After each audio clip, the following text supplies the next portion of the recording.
Hey everyone, Ruth Hendrickson here. I am so glad you're with us today. We are going to have a powerful, powerful conversation with a friend of mine, somebody I've known for 8 to 10 years. Her name's Debbie Wright. And so, on Real Truth with Ruth today, we're just going to dive in and talk about some of that real truth out there. So, Debbie, welcome. I am so glad you're with us today. Thank you. And It's an oh, honor. oh, it's so good to have you. This is such a pleasure. Debbie and I took some time to get this on the docket. It seemed like each time we had a date set, it would something would happen and we wouldn't be able to do it. But we are finally together, finally able to do this. So let me tell you a bit about my friend Debbie here. She has quite the history. We talk about things running through generational lines. And one of the things that we know about her mom that she's talked about her mother is that her mother actually produced a documentary in the late 1970s about the plight of the neglected elderly in Chicago. And that I love that because that really sets the tone for some of the things you're going to find out about Debbie and how she's willing to step into the trenches and to shine a light in places that nobody else wants to. And so we can just see that running up. And Debbie, I just want you to hear that I really feel that, like, as far as your mom can go, like that became your stepping point where you could go even higher. And that's just the way that the Lord's works. But anyways, Debbie she's well educated, she's well trained, she's well read. She has experience in the pharmaceutical industry. She has business experience. She has consulting experience. She's also been a teacher. She lives in the state of Pennsylvania, which you're going to find is really what opened the door. Some of the things that the state of Pennsylvania has struggled with sex trafficking is what really opened the door for some of the things that she's done. And so, with that said, Debbie was, like many of us, vaguely aware of the presence of slavery around the world and its different forms, but it didn't necessarily touch home. So we kind of hold it out there at a distance. But her exposure to the reality of modern day slavery in America actually came when the FBI descended upon and raided her neighbor's house and found thousands of pornographic images, many of which were of children who were being brutalized and raped. And it was happening right next door. And we're going to talk about that. And so, as a result of that, she contacted the International Justice Mission, became a volunteer justice advocate, spoke at events to raise awareness about trafficking and slavery, involved in various legislative campaigns because that's who Debbie is. She doesn't just get involved a little bit, she jumps right in and to make a difference. And I want y'all to hear that when God calls us to do that, he gives us what we need to be able to do that. So, go on and say the gap between the prevalence of sex trafficking in Pennsylvania and the public's awareness led her to decide to leave her career in the business world and reconnect with those journalism roots and her passion to eradicate sex trafficking through the production of a documentary. And that documentary you're going to hear a lot about, but it is titled From Liberty to Captivity. It is fabulous and has actually, I mean, I say it's fabulous, but others say it's fabulous too, because it's won 10 awards, including the best documentary 4 times. It was nominated for a Global Humanitarian Award. And let's see, it was released March 2nd. Is that this year? Yes. Okay, so it was just released as the number one distributor of documentaries in North America. And so, and it's on various platforms. We're going to talk more about that. So, Debbie, again, welcome. Thank you.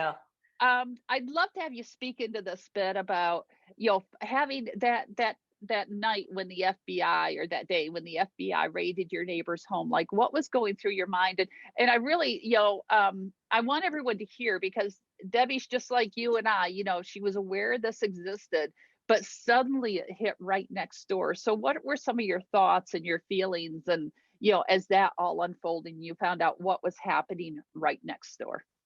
Yeah, it's interesting because I remember that night like it happened yesterday. It was a rainy night. And actually, because I was working so much in the pharmaceutical industry, I had somebody come in and take my dogs for a walk. And when she brought the dogs back in, she said, "Hey, what's going on at your neighbor's house?" There were all those SUVs that were parked out in front, and you could see through the big picture window that they were, rifling through everything in the house. And so we went outside and we had a perfect view into this big window of what was happening. And having been a teacher, the first thing that went through my mind was the fact that this, there was an 8-year-old boy that was living in the house, and was he okay? And what was this all about? And we had neighbors that were trying to find out what happened that night. And the only thing that one of my neighbors was told is, if you don't have children, you don't have to worry about what was going on in that house. Oh And then we're boy. thinking, well, what does that mean? And it didn't make sense that it was maybe related to drugs, because typically I think the FBI doesn't get involved in, in something like that. So I didn't know what was going on.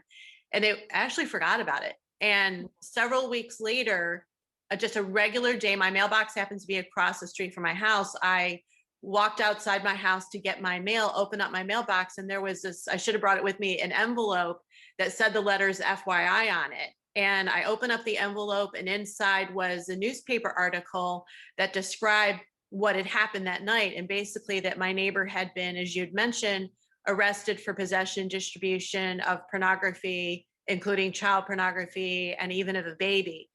And I remember it was a beautiful day. So unlike that night where it was raining, pouring rain, here, I want to say it was like my life. The sun was out, there was a beautiful blue sky. And that's where I thought my life was headed, into Right. the bliss of this career that I had worked so hard in the pharmaceutical industry, in the business world, and that I would retire and live on a Greek island and just sail around. That's where I thought my life was headed. And I open up the mailbox, and there's this envelope that changed my life forever. So Wow. it's hard to describe in words what that moment was like. It was like time stopped, Mhm. and I knew beyond a shadow of a doubt that this was a call from the Lord. I knew that there was a parting, and that I was at a crossroads, literally, of my life. And I felt the Lord say to me, so what are you going to do? Are you going to ignore what you are now aware of is present even in your own neighborhood? Or are you going to go on with your own plans for your life?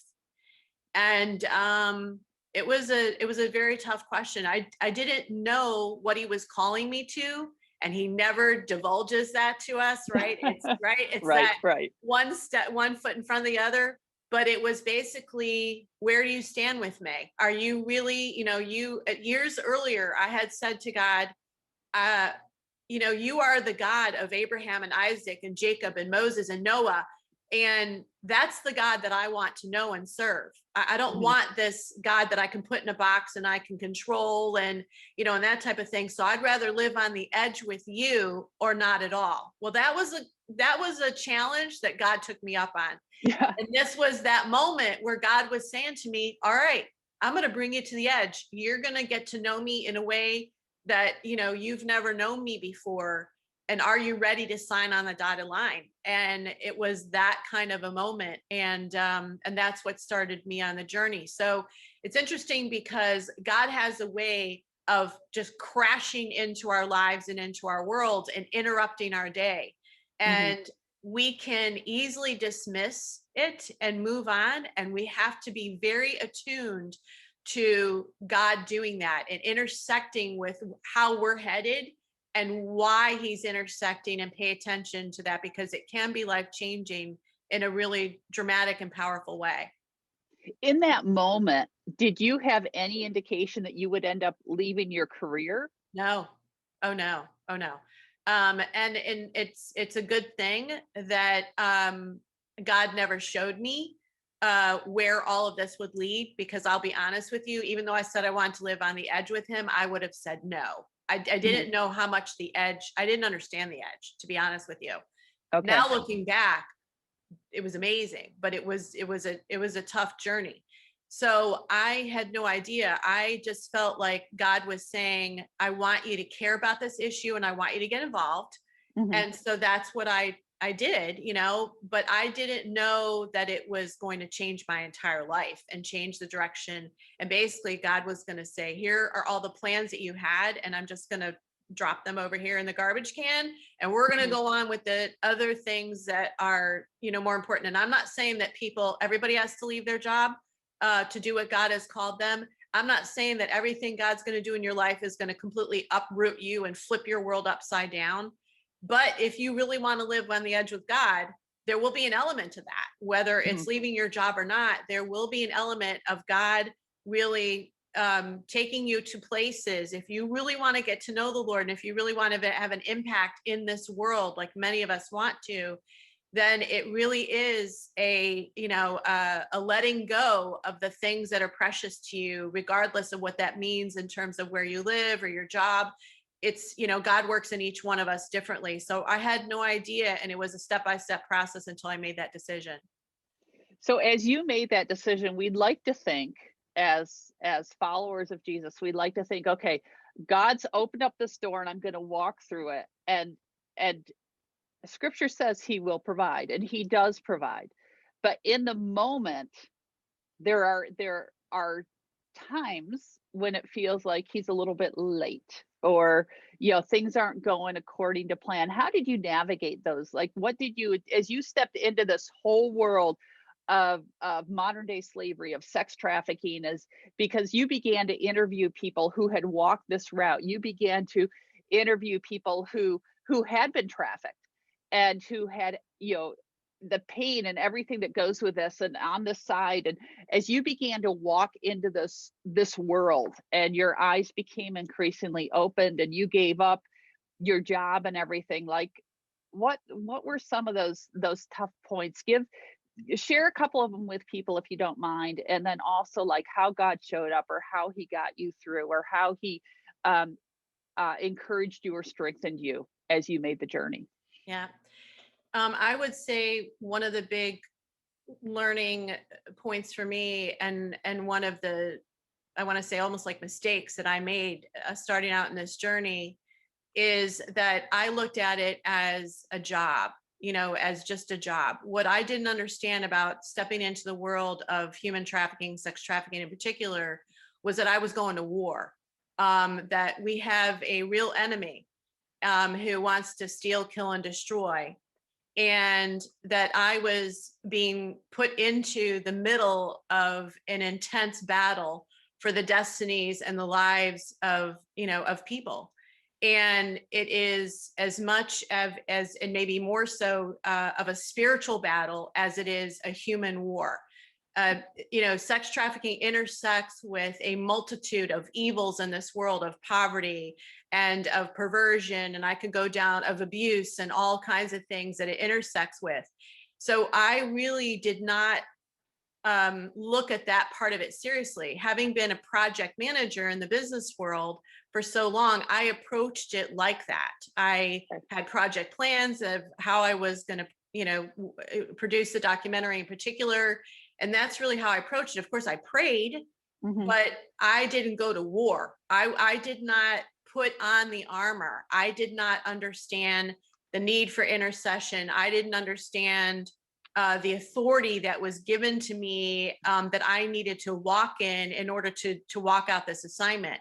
So as a result of it, it was like being in a boat without oars sometimes, where I was just getting slammed all over the place, wave to wave. And so some of the ways that manifested was, financial distress, right? Where we would try to raise money. I was sure that this is exactly what the Lord wanted me to do. At one point, we actually shut down production because all of the plans that we had to raise money fell through, and we pulled the plug on everything. And I am now without a job, and now without a film. I mean, it was really wild.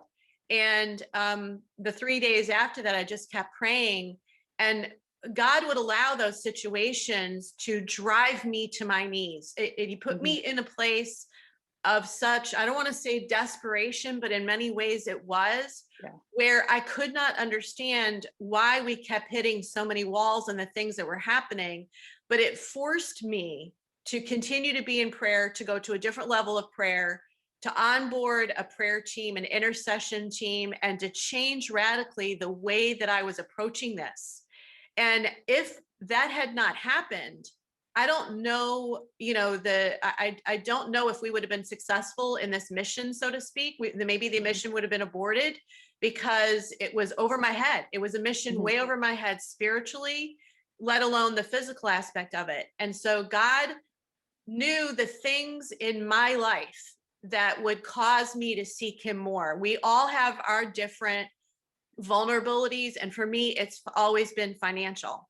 Mhm. And so he used that part of my life to force me on my knees, to force me to seek him, and to look for the solutions of what was wrong, and to seek him for what I needed to do next, and to start to hand things over to him. That was the other thing is, you know, I was a project manager. Right. So I was used to, in the business world, making decisions and being control as much as I could be, in a sense.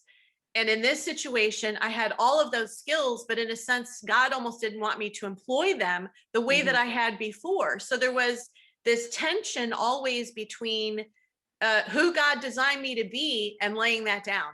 So having a strong, driven personality and submitting to him, it was this constant battle. And so God had to use whatever was needed to break me down. And I don't mean that in a bad way. I mean that Right. in a great way. So Mhm. that I died to myself, so that I died to the things that I was relying on to move this forward. And so that I would finally learn about truly what this assignment was and how to approach this assignment. So that's what I would say to people is that, if I had to do it over again, I would.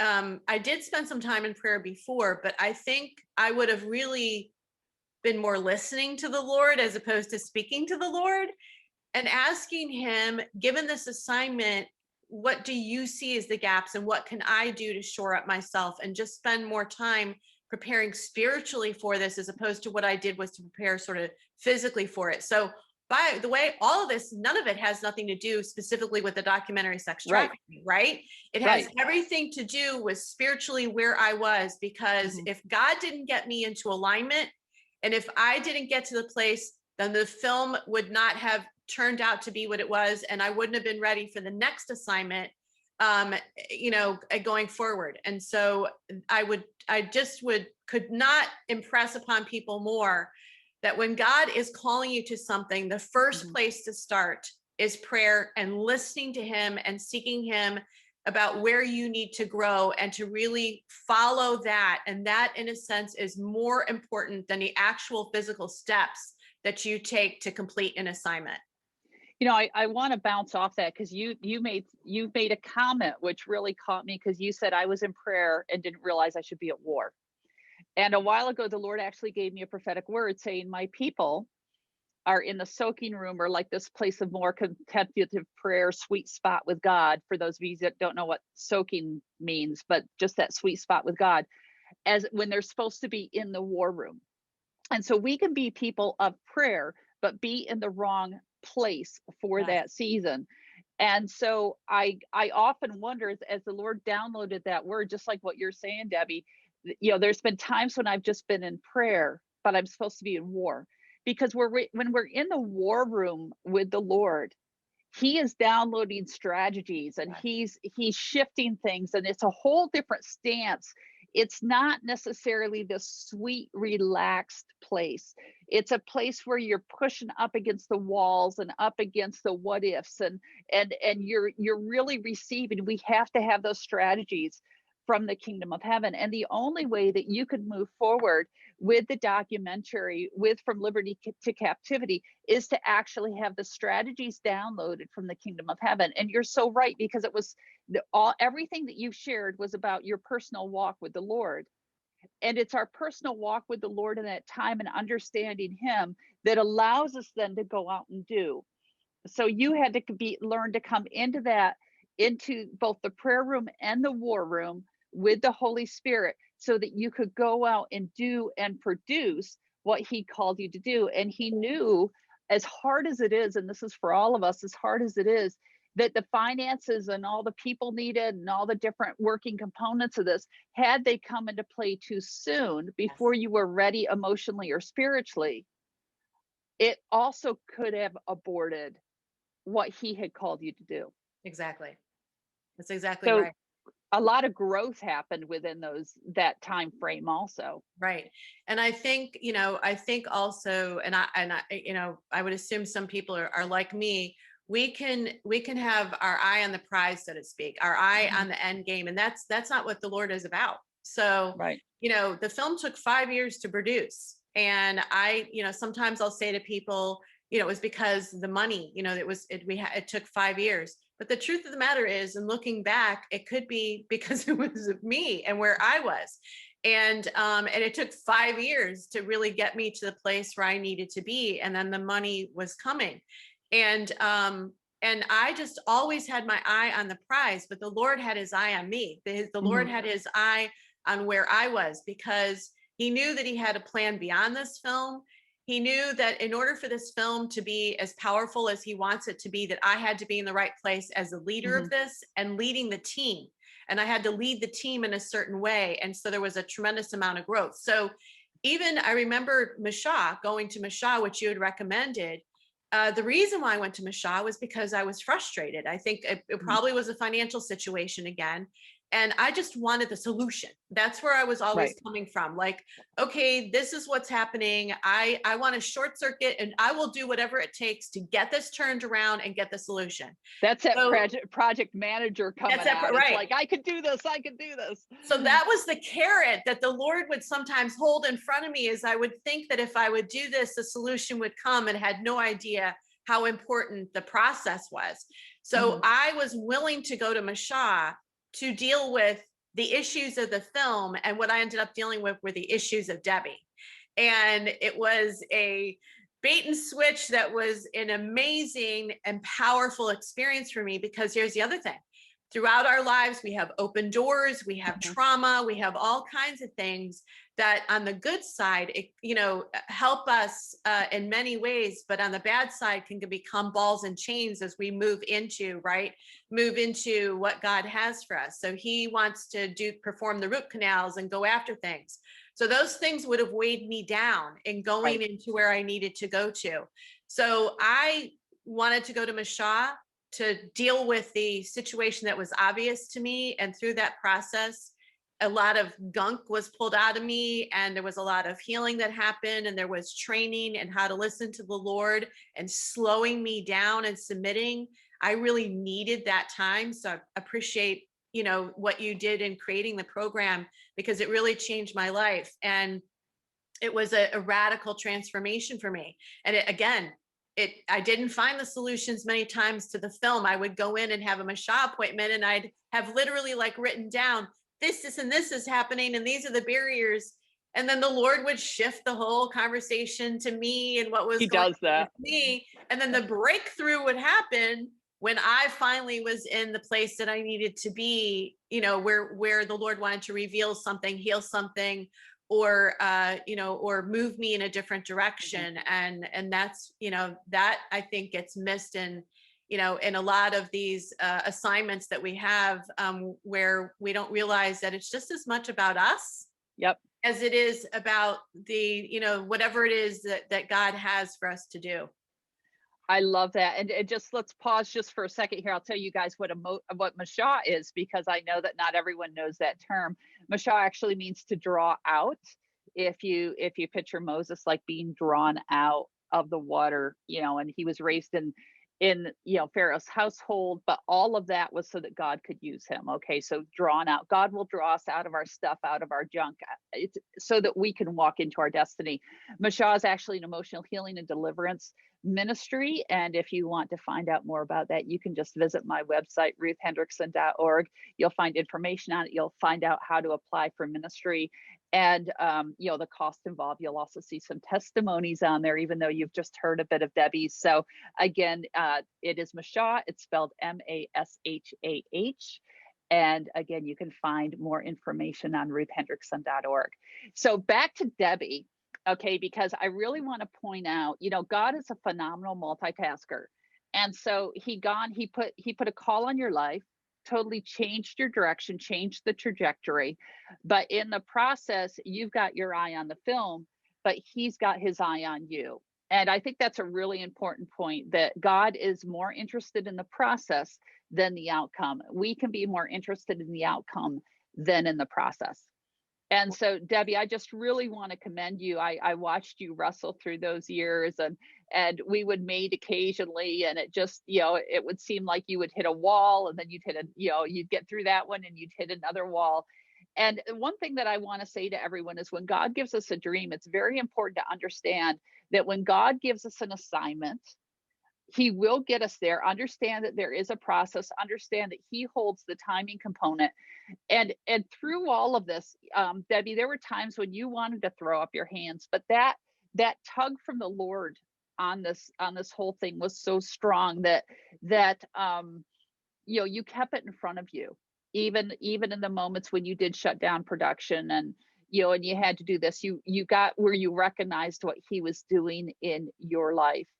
So what can you give everyone, like, I'm going to put you on the spot here. Let's say 3 keys to getting from when God's showing you something and called you actually to be an advocate, to bring things to light, to getting to the point of, like, at the point where this film was released. Like, what are like 3 top learning things or tools or keys that people can grab onto as they're contending for what God has called them to do? Yeah. I would say number one is learning, assessing where you're at spiritually and learning the next step. So, for example, in preparation for the next assignment that I had afterwards, I finally had recognized that this was something that I needed to do each time, generally speaking, but each time the Lord was shifting me.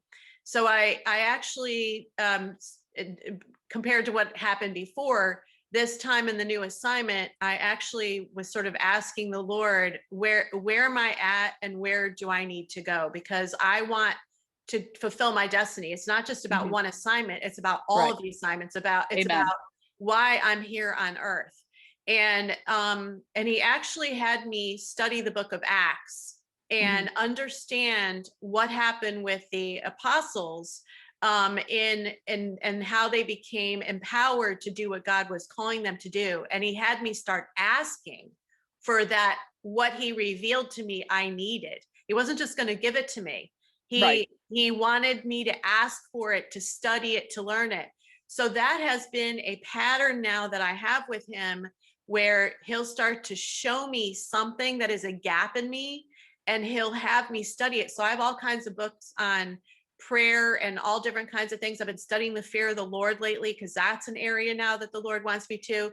So what I would say is that to humble yourself before the Lord and to ask him to prepare you for the assignment and to show you and give you discernment on how you are to prepare for the assignment. And even if you're at that starting point, like in a race, and you want to just take off running, God may have you wait for a period of time, and that gun may not go off while he is preparing you. So you have to take it at God's pace. You have to, because he doesn't want you destroyed in the process. He wants you strengthened. He wants you to come out on the other side as a stronger warrior. And if you get completely demolished, because he will put us in assignments over our heads, then it's no good to you. It's no good to the world. It's no good to, to what God has called you to. So it is important that you take the time to research and learn and pray and be mentored in whatever methods that God shows as you're about to begin. The other thing that I would say is that God will oftentimes unveil skills that you didn't know that you had. Yes. Yes, that's true. So yes, my mother was a documentary producer, but if my mother was a doctor, that doesn't mean I could have somebody just laying on the table and I could cut them open, right? There are Right. some generational things that the Lord absolutely, we see it in the Levites, right? We Right. see where there are things where from generation to generation, God implants something within that generation that he wants to see come to the fullness through the generations. But I was in the business world for a long time, and then God tells me he wants me to produce a documentary. I quit my job, and the first day it's like, so what do you do? Yeah. All right, I'm a producer, and what do I do today? So, what you have to do is you have to trust that God created you. Hmm. He has given you skills that you may not even be aware of, or they may have been a hidden passion in your heart that God is now trying to push out. And you Right. have to trust that God will equip you to do what is needed. And so while it took a long time, and I remember, for example, being on one of our first film shoots and the camera guys having me look through the lens. One, I couldn't even tell you what kind of camera it was. And I remember looking through the, and saying, I don't even know what I'm supposed to look at. I don't know if Right. this is good or Right. bad. I had no idea. I bought books on producing films. I didn't know what to do. And it's amazing because I was meant to be a producer for a season in my life, but I didn't know that. And I had, we had gone the direction that I wanted my life to go, this passion that I had would have been squashed within me. And so that's the other thing I would say is that pay attention to the passions and the echoes in your heart that maybe you have allowed to get covered up. Maybe the world has told you that this isn't a good place for you to go, like it won't make money, or it won't this, or this isn't what women do, or this isn't what men do, or whatever it is that the world has tried to do, the enemy's tried to do to squash that God-given talent in you. Pay attention to that, because that tells you something about your destiny. And so I would say that's the second most important thing, is to trust God who created you to put you in the place to live in the fullness of everything that he created you to be, and enjoy that journey, because when you're walking in it, there's almost nothing like it when you're in sync with what God created you to do. So that's the other thing I would say, sort of number two. Okay. And number three, I would say that especially for leaders, one Hmm. of the things that God showed me early on, he had me studying Nehemiah before I was even called to do this. And Nehemiah was such a great example to me of a leader. He, if you sort of, and I would say the Bible teaches you a lot about a lot of different things that we don't realize, like Right. business, leadership. I mean, it's interesting. And God had me studying Nehemiah. And so, you watch how Nehemiah made the decision to ultimately lead the charge that he had. He was a cupbearer. He wasn't, Hmm. he was the wine, I forget what you call it, would taste the wine for the king, and a very He was trusted the wine minister. steward. Yeah. The wine steward, yes. Yep. And yet God called him to lead this, to lead this charge of something he had never done before. And you watch how he handled that whole situation. Well, I started reading books on leadership in Nehemiah and really digging into Nehemiah to help prepare me to be a leader in a godly way. I'd been a leader in the business world in more of a secular way, but now I was sort of leading a ministry slash, business, and I didn't know how to really do that and what the differences were. One of the lessons that sticks out to me that Andy Stanley said in one of his books on Nehemiah leadership was, um, hold on to the integrity of your project at all costs, even if it means shutting down the project. Amen. Amen. That's Now, key. that's probably Never not what people compromise. would think that I would say as one of the top Right. three, but I can't tell you how many times I was faced with decisions where I could have compromised, and very difficult things that that I had to deal with. And God kept bringing that principle back to me. And so at the end of the day, what good was a film if it came at the cost of integrity? What Amen. good was, it wouldn't have had the Lord's full blessing. It might have even been aborted, right? So Right. the bottom line is that there were many times when I had to stop and I had to seek the Lord, and I had to basically say, even if this means shutting down, I will not go in this direction. That was not only important for me personally, but also for the people who were on the team. Because like in a marriage, where a wife and where she's at spiritually blesses the husband and vice versa, right? That's the Right. law of a covenant, in a sense, the way it works in marriages. It's a similar thing when you're a leader of a project. Yep.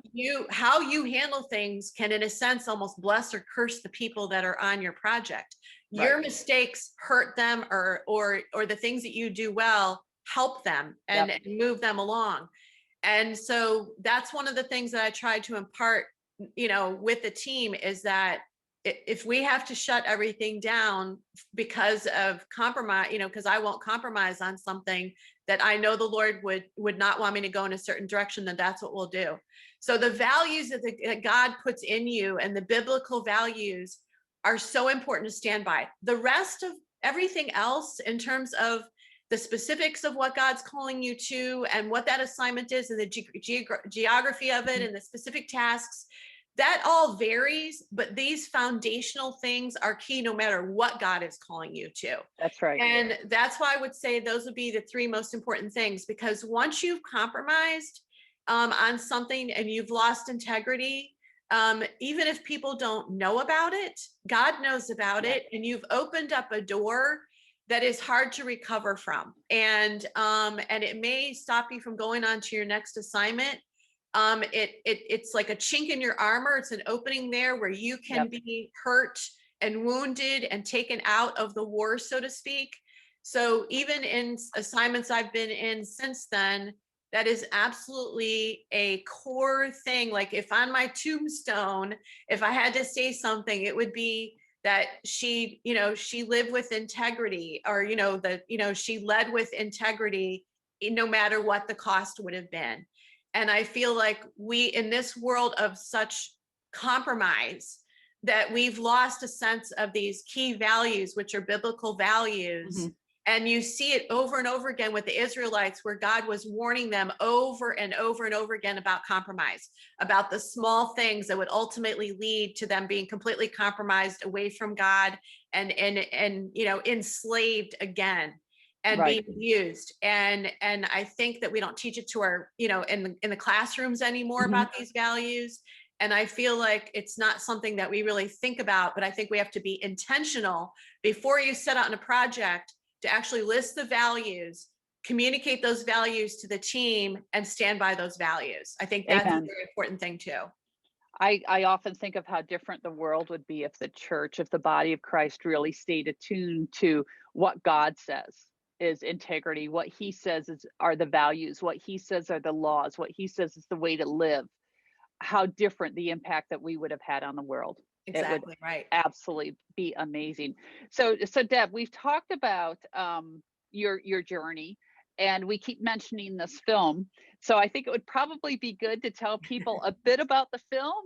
And we mentioned that it was released just this month. This is March as we're recording this. So it's March of 2021. So can you share some about the film, and then also tell people where they can go to actually see it, because it is so worth watching. I got to watch it in a church that Debbie and I were both attending. It's very, very powerful. And so can you tell everyone some about it, please? Yeah, thank you. It's interesting because the way the Lord planted the seed in me is he gave me the title, From Liberty to Captivity. And I remember thinking, what is that? Doesn't even make sense to me. And the film grew into the title, which is really interesting. So in essence, I had watched many human trafficking, sex trafficking films as I was doing volunteer work with International Justice Mission. But, God is so God today. Yes, he's the same yesterday, today, and tomorrow. There's a reason why there are stories in the Bible of what happened in the past, because they inform us of what to look out for, what to learn.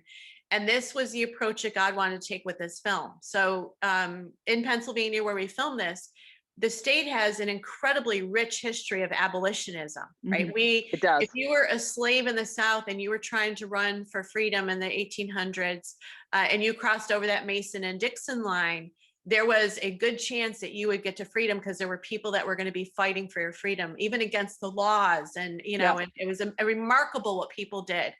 And so that's really what the Lord wanted to bring back is the history of abolitionism, because we call it modern day slavery or human trafficking, but the truth of the matter is it's slavery. It's the same root evil of slavery and oppression and whatnot as has happened not only in the United States in the 1800s, but throughout history with the Egyptians going, with the Israelites going all the way back to Egypt.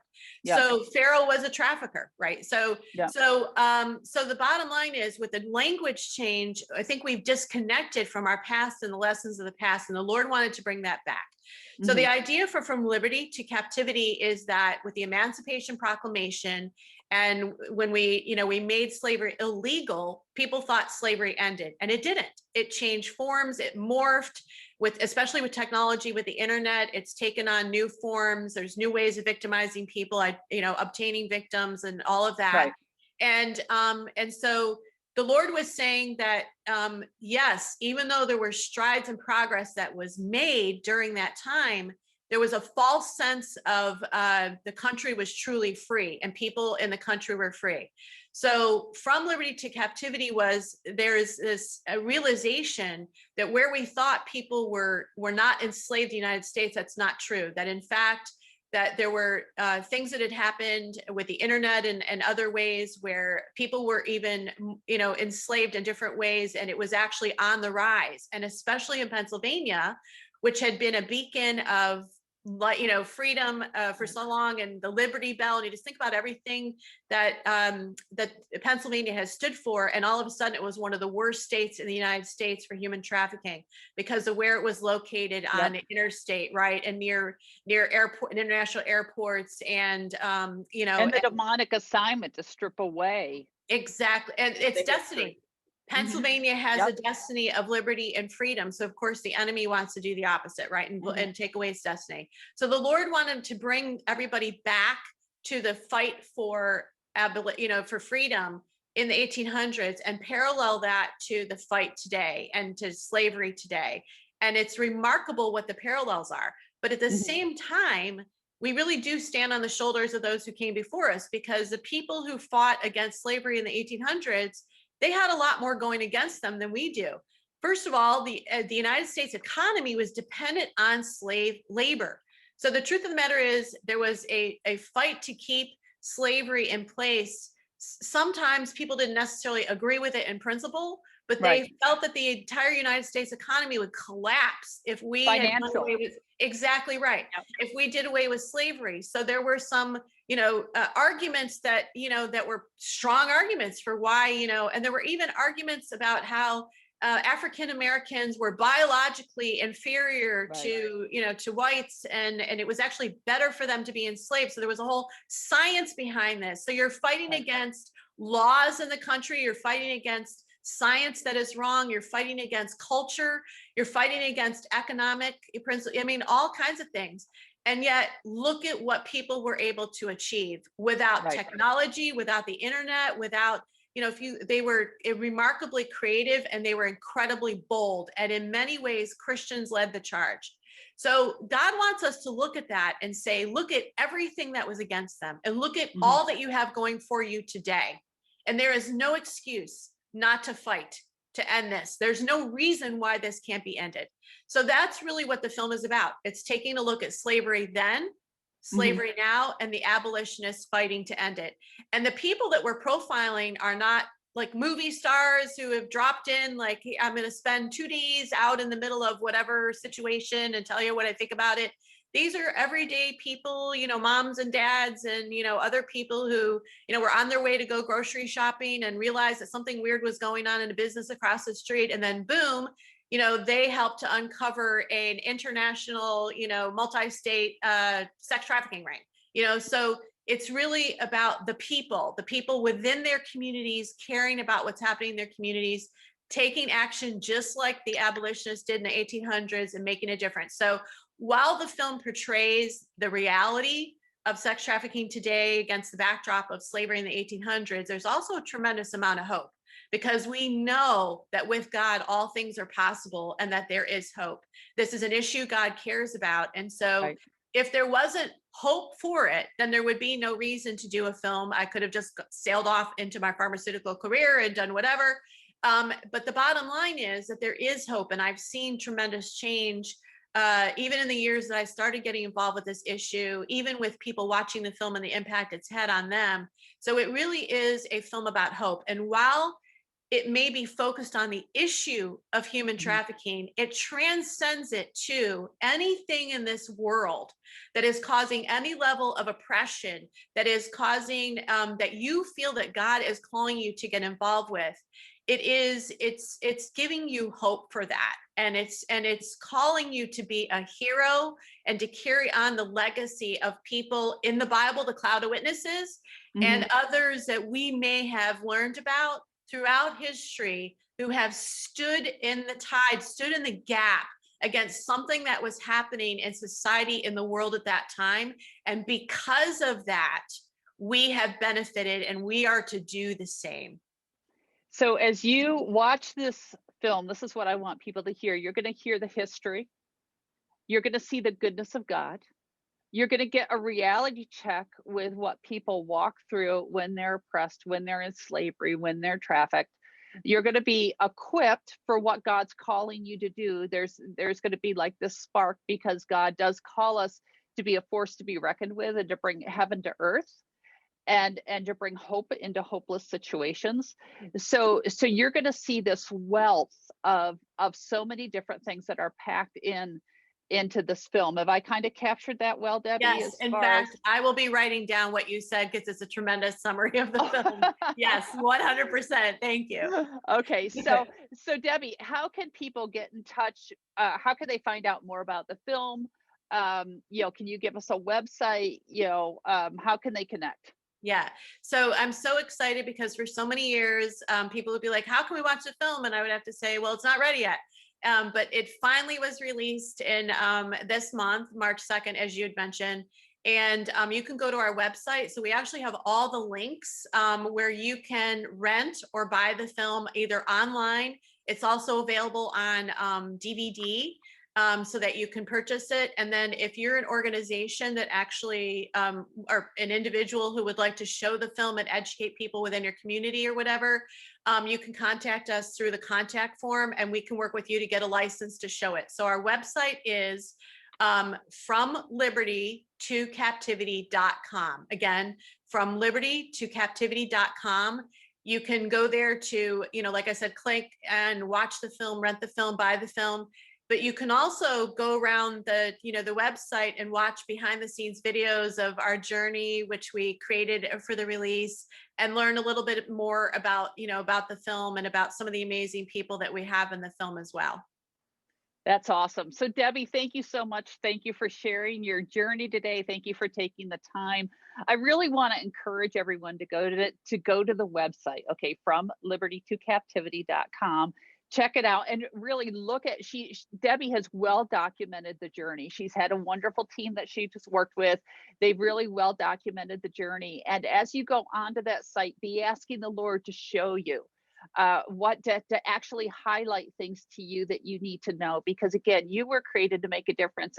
It's as Debbie shared, all through scripture there's people who made a difference. All through history there's people who made a difference, and today, right now, there are people such as Debbie and such as yourself who are created to make a difference. So again, that website is from liberty to captivity.com. Please go there. And again, I want to thank you for joining us today on Real Truth with Ruth. Be sure to subscribe, rate, and review the podcast, spread the word. And also, I want to invite you to visit my website, ruthhendrickson.org. Again, that's ruthhendrickson.org. Look around on there for various resources. I want to just encourage you, equip you, so that you can really become the person God's called you to be. You can find information on Misha on there, which Debbie mentioned earlier. Look under the pastoral counseling and emotional healing tab, and you'll find all sorts of things on Misha. And while you're there, while you're on both websites, Debbie's or mine, sign up for the email list so that we can stay connected with you. So have a great day and God bless. And again, Debbie, thank you so much for joining us today on Real Thank Truth with you. Ruth. Thank you. God bless you, everyone.